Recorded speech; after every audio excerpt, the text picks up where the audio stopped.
ہے کہ نہیں؟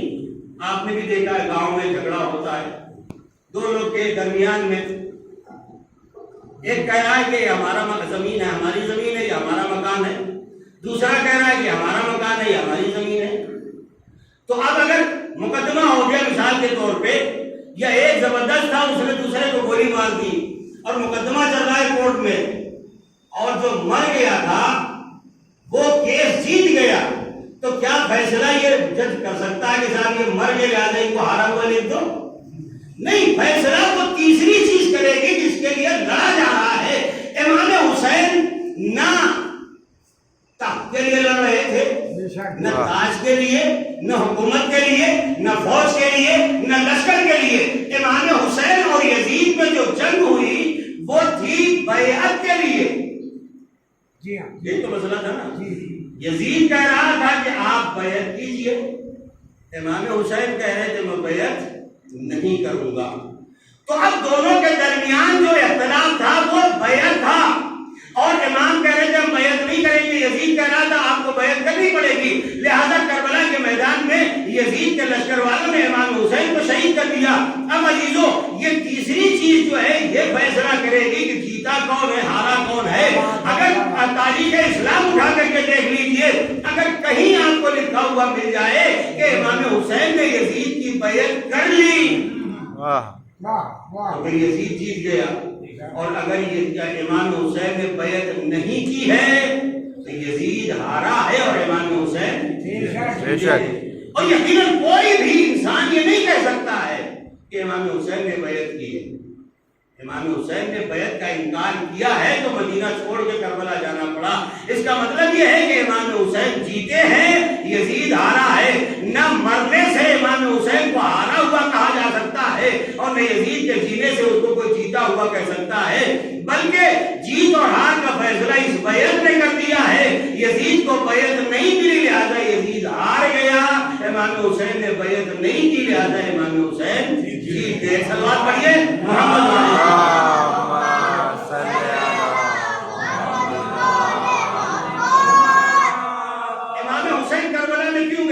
یہیں سے ہم اپنے موضوع سے متصل ہونا چاہ رہے ہیں۔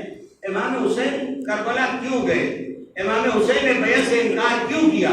اس کی یہی وجہ تھی کہ یزید نے دین میں اتنے خرافات ڈال دیے تھے، اتنی برائیاں اور اتنی غلط چیزیں کہ امام حسین اگر بیعت کر لیتے تو مہر لگ جاتی کہ یہ سب چیزیں صحیح ہیں۔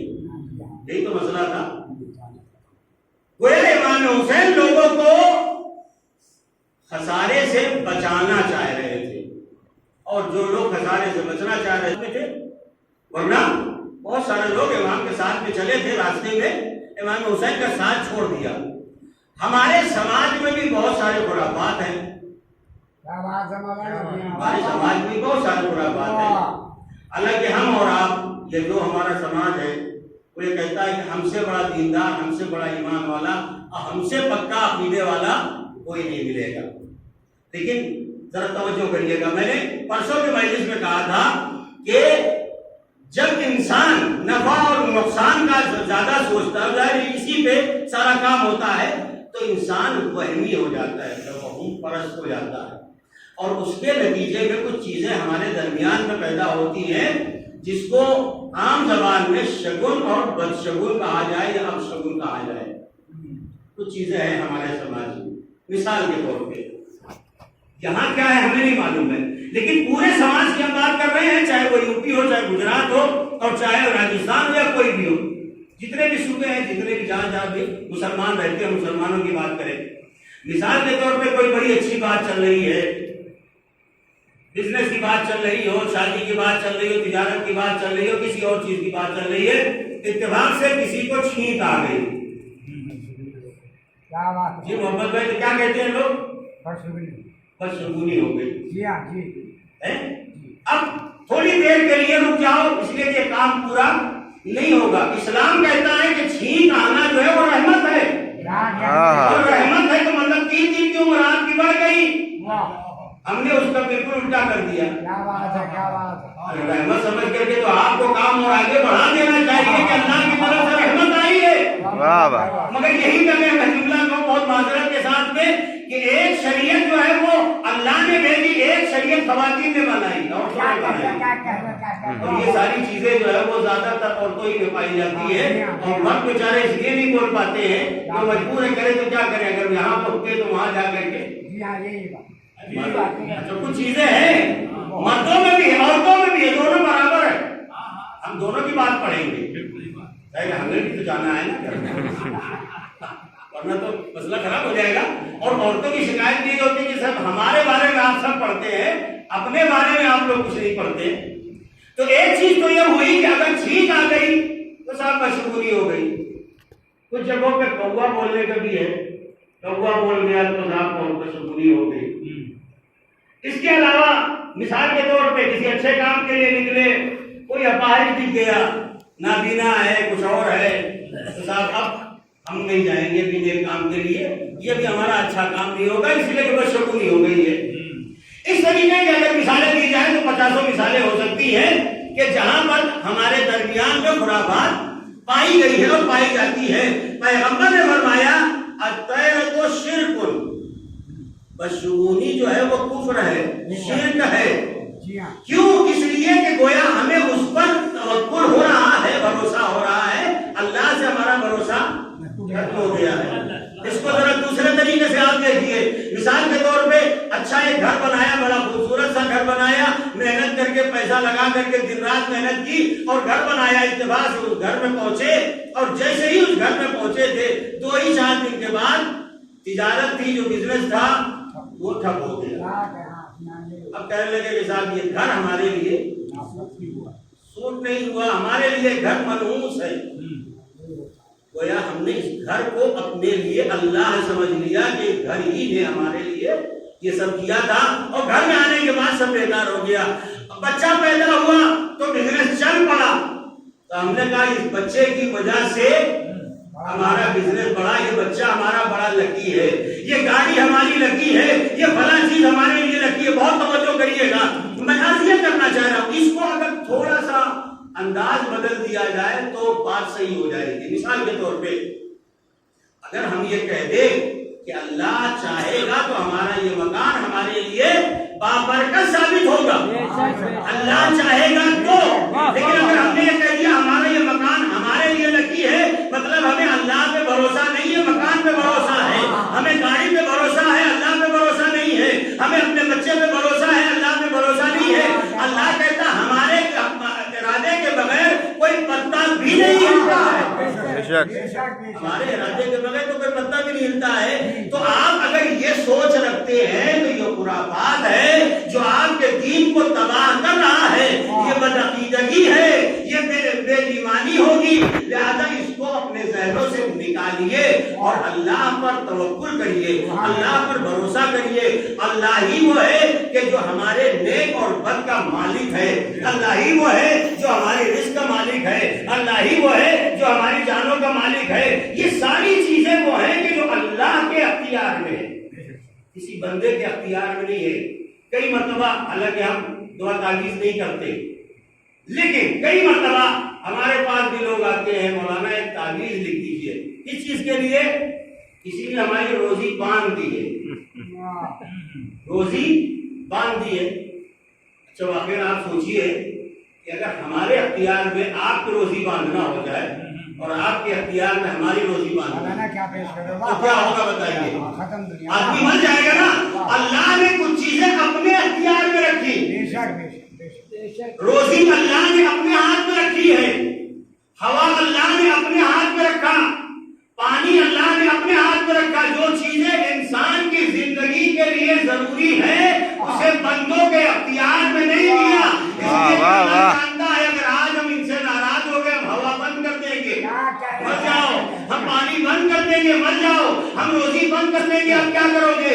اللہ نے کہا یہ اختیار ہم اپنے ہاتھ میں رکھیں گے، یہ اختیار آل محمد کو دیا، لہذا پیغمبر کو ابو ماں بنایا، علی کو ابو تراب بنایا۔ جو ان سے جڑا رہے گا وہ پیاسا بھی نہ رہے گا، جو ان سے جڑا رہے گا وہ بے آب و دانہ نہیں رہے گا۔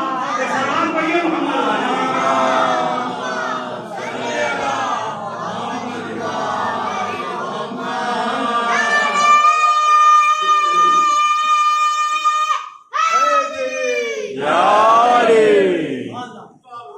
یہ ساری چیزیں جو ہے وہ ہمارے سماج میں بہت عام ہیں، اور جو چیزیں دیکھنے میں آتی ہے واقعی کبھی کبھی ایسا لگتا ہے کہ ہم کہہ تو رہے ہیں کہ ہمارا عقیدہ بہت مضبوط ہے، ورنہ لیکن حقیقت میں ہمارا عقیدہ مضبوط نہیں ہے۔ ایک جملہ اور کہوں گا، اس لیے کہ ابھی ایک دو دن میں ایک دو ویڈیو آئی ہے سامنے، میں مولانا غلام عسکری صاحب خطیب اعظم علی اللہ مقامہ کو جملہ عرض کرنا چاہتا ہوں جو معجزے کے عنوان سے آ رہا ہے، اس کے اوپر خالی ذرا سنیے گا۔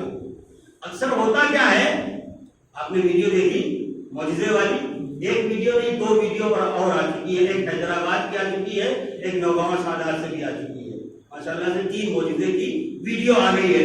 خطیب اعظم علی اللہ مقامہ فرماتے تھے کہ پہلی بات تو آپ یہ سمجھ لیں، ہم اور آپ کے معجزہ جو ہے وہ یا نبی کرتا ہے یا امام، نہ ہم کر سکتے ہیں نہ آپ کر سکتے ہیں، نہ اپنے آپ ہو سکتا ہے، اسے معجزہ نہیں کہا جا سکتا ہے، یہ سمجھ لیجئے۔ تو خطیب اعظم فرماتے تھے کہ جو لوگ اس طریقے کے کام کرتے ہیں، ہمیں اس کی اصلیت نہیں معلوم ہے، ہم اس کے بارے میں بات نہیں کر رہے ہیں، ہم ایک جنرل بات کر رہے ہیں کہ کچھ لوگ جو ہوشیار ٹائپ کے ہوتے ہیں وہ اس طریقے کی جب چیزیں آتی ہیں سامنے تو کہتے ہیں کہ جو حلالی ہوگا اسی کو دکھائی دے گا، ایسی نفس پکڑتے ہیں آپ کہہ نہیں سکتے۔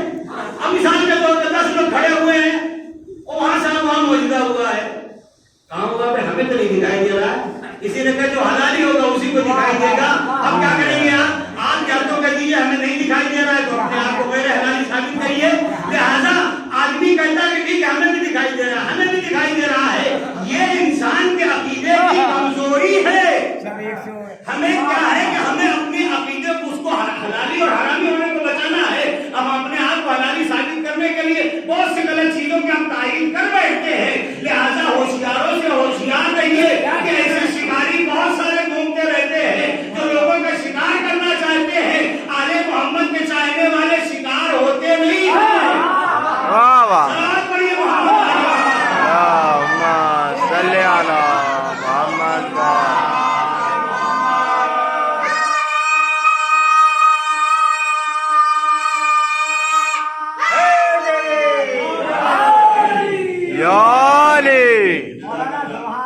دیکھیے کچھ چیزیں تو ہمیں اس لیے پڑھنی پڑتی ہے کہ ہمارے جو لباس ہے اس کی ذمہ داری بنتی ہے، تو کبھی کبھی کیا ہوتا ہے کچھ لوگوں کو اچھا بھی لگتا ہے، کچھ لوگوں کو نہیں بھی اچھا لگتا ہے، مگر مجبوری یہ ہے کہ اگر ہم ان چیزوں کو بیان نہیں کریں گے تو لوگوں تک بات پہنچے گی نہیں۔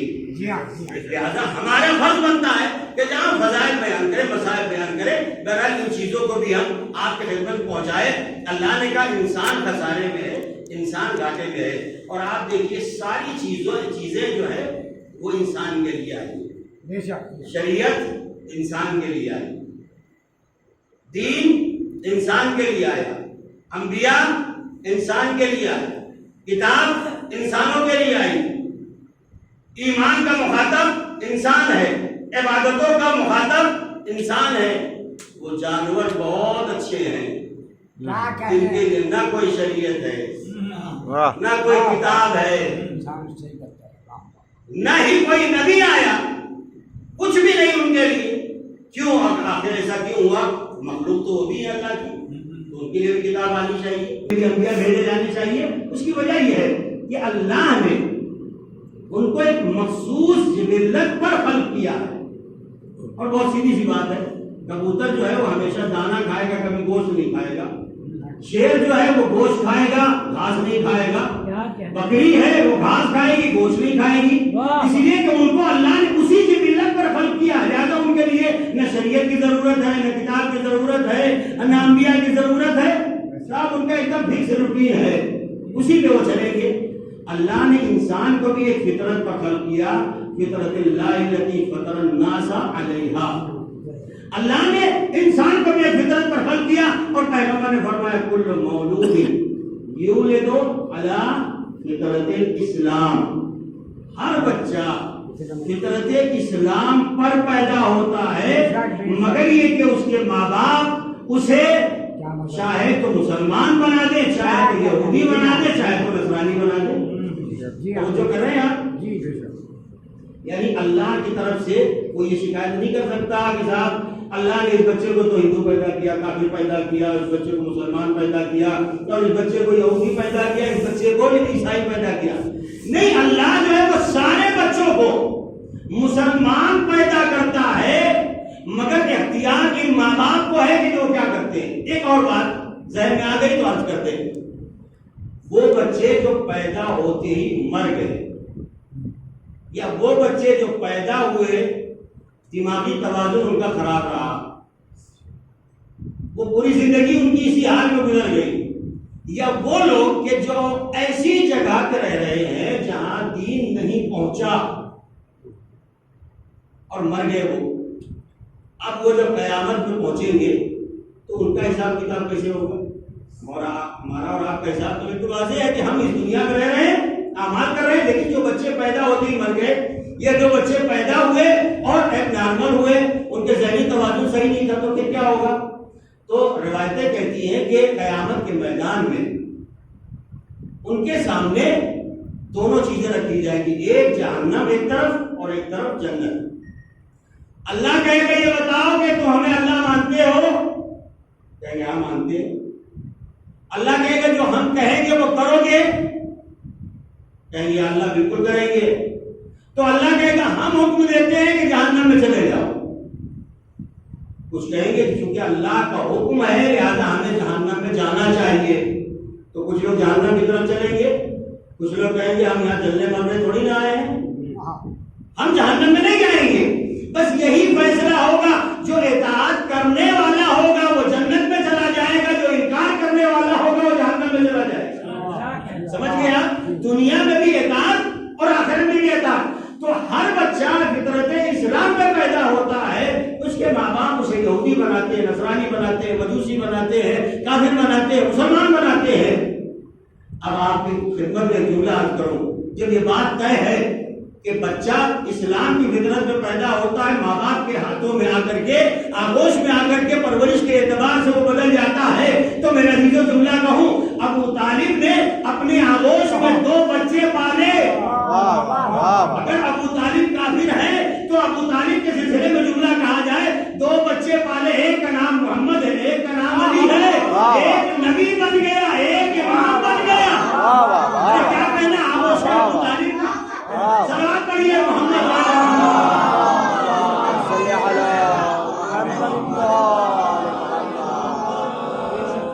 ایک بچہ نبی اور ایک بچہ رسول بنا، فطرت اسلام میں پیدا ہوا. تو پھر صاحب اچھا ایک روایت اور ہے کہ جب بچہ پیدا ہوتا ہے تو وہ معصوم ہوتا ہے. چھوٹے بچوں کو یہ تو کہا جاتا ہے کہ چھوڑیے جانے دیجیے تو معصوم ہے. بچہ جب پیدا ہوتا ہے تو معصوم ہوتا ہے، لیکن وہ معنی میں نہیں جن معنوں میں 14 معصوم ہے یا انبیاء معصوم ہے. معصوم ایک ہوتا حقیقی اور ایک ہوتا مجازی. حقیقی معصوم اسے کہا جاتا ہے کہ جو کبھی گناہ کا ارادہ بھی نہیں کرتا، اور مجازی معصوم جو عام طور پہ لوگ ہیں ان کا کیا ہے، گناہ کیا تو عصمت ختم ہو گئی. تو بچہ جب پیدا ہوتا ہے تو معصوم ہوتا ہے، اور روایت کے جملے ہیں کہ جب اس بچے کو اس دنیا میں آنا ہوتا ہے، ولادت ہونی ہوتی ہے، تو اللہ ماں کو بھی معصومہ بنا دیتا ہے، گناہوں سے پاک. کیوں؟ یا اللہ اس کی کیا ضرورت ہے؟ تو ایک تو خیر جو زحمتیں ہیں، تکلیفیں، پریشانیاں وہ اپنی جگہ ہے، لیکن اللہ کہتا ہے کہ ہم نے اس ماں کو جو معصومہ بنایا ہے، توجہ کریے گا، اس کی وجہ یہ ہے کہ اس کی آغوش میں ایک معصوم کی پرورش ہونے والی ہے. بچہ معصوم پیدا ہوا تو معصومہ آغوش بھی ہونا چاہیے. حالانکہ وہ عورت ہم گنہگاروں کے گھر میں رہتی ہے، گناہ بھی اس سے سرزد ہوئے، سب کچھ ہوا ہے، مگر اللہ چاہتا یہ ہے کہ ایک معصوم کی پرورش ہو تو آغوش معصومہ ہو. ارے اللہ کی قدرت کو آپ دیکھیے. اللہ کا ایک طریقہ یہ ہے کہ اگر معصوم کی پرورش کروانا ہے تو آغوش جو ہو معصوم ہونا چاہیے. اللہ نے اپنے نبی کو معصوم کل بنایا. کیا ابو طالب کی آغوش میں دے دیا جو کافر آغوش تھی؟ اللہ اتنا اہتمام کرنا ہمارے اور آپ کے گھر میں پیدا ہونے والے بچے کے لیے کہ آغوش معصومہ ہونا چاہیے. اور جو نبی آخر بن کے آ رہا ہے، جو معصوم بن کے آ رہا ہے، کیا اس کو کسی اور کے آغوش میں دے دے گا؟ میرے عزیزو یہ ممکن ہی نہیں ہے۔ سبحان اللہ، واہ، جناب ابو طالب کے سلسلے میں کچھ لوگ کہتے ہیں صاحب جناب ابو طالب تو کافر ہے۔ کیسے کافر ہے صاحب؟ کہنے لگے انہوں نے کلمہ ہی نہیں پڑھا۔ تو آپ کو کیسے پتا چلا کہ انہوں نے کلمہ نہیں پڑھا؟ اچھا پھر سوال، جو لوگ کہتے ہیں کہ جناب ابو طالب نے کلمہ نہیں پڑھا، ان سے اگر کوئی پوچھے کہ آپ نے کلمہ کس کے سامنے پڑھا، ان سے بھی چھوڑ دیجیے، ہم اور آپ یہاں بیٹھے ہوئے ہیں، اتنے لوگوں میں سے اگر ہم سے آپ پوچھ لیں کہ آپ کس کے سامنے کلمہ پڑھ کے مسلمان ہوئے، تو ہم نہیں بتا پائیں گے اس ہم کسی کے سامنے کلمہ ہی نہیں پڑھا ہم نے۔ یعنی مسلمان ہونے کے لیے کسی کے سامنے کلمہ نہیں پڑھا۔ آپ میں سے بھی کسی نے بھی کسی کے سامنے بیٹھ کے کلمہ نہیں پڑھا ہوگا کہ بھائی ہمارا کلمہ سن لو ہم مسلمان ہونے جا رہے ہیں۔ کیوں؟ اس لیے کہ ہم پیدائشی مسلمان ہیں، ہمارے ماں باپ مسلمان، ہمارے دادی دادا مسلمان، ہمارے پردادا مسلمان، پورا گھرانہ مسلمان۔ تو صاحب یہ جو نیا مسلمان ہوتا ہے اس کے یہ ضروری ہوتا ہے کہ وہ کسی کے سامنے کلمہ پڑھے۔ جو خاندانی مسلمان ہوتا ہے اس کے لیے ضرورت نہیں پڑتی ہے، سرٹیفکیٹ اس سے مانگا جاتا ہے کہ جو پہلے مسلمان نہیں تھا، جو پیدائشی مسلمان ہوتا ہے اس سے سرٹیفکیٹ نہیں مانگا جاتا ہے۔ ابو طالب کی اگر بات کیجیے تو ابو طالب کا تو پورا گھرانہ ہی مسلمان تھا۔ سرٹیفکیٹ تو ان سے مانگیے کہ جو تلوار دیکھ کر کے ڈر کے مسلمان ہو گئے، دولت کے لالچ میں مسلمان ہو گئے اور کسی لالچ میں مسلمان ہوئے، سرٹیفکیٹ تو ان سے مانگنا چاہیے۔ ورنہ یہ پورا گھرانہ مسلمان۔ جناب عبد المطلب کے بارے میں تاریخوں نے لکھا ہے کہ جب ابرہہ پورا ہاتھیوں کا لشکر لے کر کے آئے، اور جب وہ لشکر لے کر کے آئے تو اس نے کام یہ کیا کہ اونٹ جو چل رہے تھے جناب عبد المطلب کے تھے اس کو پکڑ لیا۔ جناب عبد المطلب کو پتا چلا کہ وہ لشکر آیا ہے اور اونٹوں کو انہوں نے گرفتار کر لیا، پکڑ لیا ہے۔ جناب عبد المطلب آئے ابرہہ کے سامنے اور کہا ہم نے سنا ہے۔ اچھا ابرہہ کو پتا تھا کہ یہ والی خانہ کعبہ ہے، والی مکہ ہے، خانہ کعبہ کے متولی ہیں، لہذا اس کو یہ لگا کہ یہ خانہ کعبہ کے لیے بات کرنے کے لیے آئے ہوں۔ جناب عبد المطلب پہنچے، کہا یہ ہم آپ کا انتظار کر رہے تھے، کہا ہم تم سے یہ پوچھنے آئے ہیں کہ تم نے ہمارے اونٹوں کو کیوں پکڑا؟ ابرہہ جو تھا کہنے لگا ہم کعبہ گرانے کے لیے آئے ہیں، تمہیں اس سے مطلب نہیں ہے؟ کہا ہم یہ پوچھ رہے ہیں کہ ہمارے اونٹوں کو کیوں پکڑا؟ ابرہہ حیران ہے کہ یہ کیا معاملہ ہے۔ ہم سمجھ رہے تھے یہ کعبے کے بارے میں بات کریں گے، یہ کعبے کے بارے میں بات ہی نہیں کر رہے، اونٹوں کے بارے میں بات کر رہے ہیں۔ کہا ہم تیسری بات تم سے کہتے ہیں ہم کعبہ گرانے کے لیے آئے ہیں، کیا تمہیں اس کی فکر نہیں ہے؟ جناب عبد المطلب کا جملہ سنیے، جناب عبد المطلب نے فرمایا کہ میں اونٹوں کا مالک ہوں، گھر کا مالک وہ ہے، میں فکر کیوں کروں؟ گھر وہ جانے، یہ ایمان ہی تو ہے نا۔ تو ایک مرتبہ تاریخ میں لکھا ہے کہ ایک ہاتھی تھا اس کے پاس میں، بڑا خونخوار ہاتھی، اور ابرہہ نے سرخ رومال کا اشارہ کیا، وہ ہاتھی چنگاڑتا ہوا جناب عبد المطلب کی طرف پڑا۔ پورے میں ہلچل مچ گئی کہ اب جناب عبد المطلب کا خاتمہ ہو جائے گا، مگر تاریخ میں لکھا کہ جناب عبد المطلب کے قدموں میں جنبش بھی نہیں ہوئی، جیسے کھڑے تھے ویسے کے ویسے کھڑے رہے۔ بھاگتے کیوں؟ ابرہہ کے گھرانے کے تھے، گھرانے کے نہیں تھے نا، کھڑے رہ گئے۔ ایک مرتبہ ہاتھی چنگاڑتا ہوا ہے اور آنے کے بعد سب یہ سمجھ رہے تھے کہ ابھی اپنے سوٹ میں لپیٹے گا اور ان کو ختم کر دے گا، مگر ہاتھی پہنچا اور ایک مرتبہ اپنے سر کو ان کے قدموں پر رکھ کر کے رگڑنے لگا۔ ہم نے عالموں سے پوچھا یہ ہوا کیا؟ وہ خونخوار ہاتھی جو سب کو ختم کر سکتا تھا جناب عبد المطلب کو چھوڑ کیسے دیا؟ تو عالموں نے جواب دیا اصل میں ہاتھی کو جناب عبد المطلب کی پیشانی میں نور نبوت نظر آ گیا تھا۔ نور نبوت نظر آ گیا تھا۔ کتنا سمجھدار ہاتھی تھا کہ وہ جانتا تھا کہ محمد نور ہوتا